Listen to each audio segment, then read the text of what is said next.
It was just past midnight when Laura's car broke down on the side of a deserted road. The moon was full, casting an eerie glow on the surrounding trees. She was miles away from the nearest town, and her phone had no service. As Laura got out of the car to inspect the engine, she heard a strange noise coming from the woods.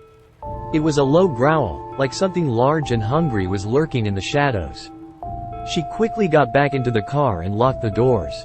Just then, a pair of glowing eyes appeared in the darkness. They were yellow and piercing, and seemed to be staring straight at her.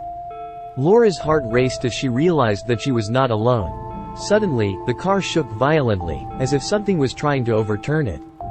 Laura screamed and tried to start the engine, but it wouldn't turn over.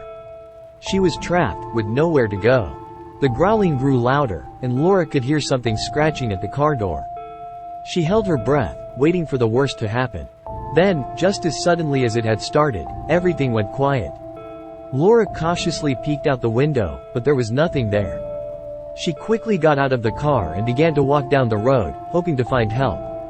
As she walked, Laura noticed that the woods seemed to be closing in around her. The trees were gnarled and twisted, like they were alive and reaching out to grab her. She tried to quicken her pace, but her legs felt heavy and sluggish. That's when she saw it. A figure standing in the middle of the road.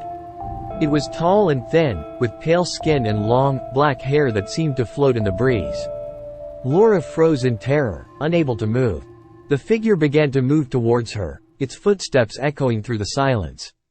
Laura could hear her own heart pounding in her chest as she tried to back away. But it was no use.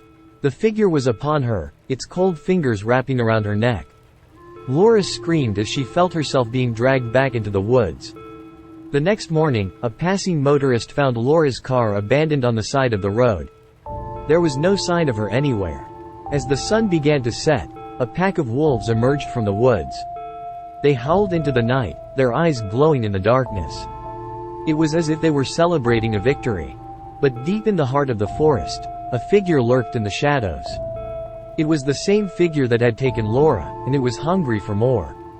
The legend of the ghostly figure in the woods continued to spread throughout the town, and people began to avoid the road where Laura's car had been found. But the figure remained, waiting for its next victim to come wandering into its lair.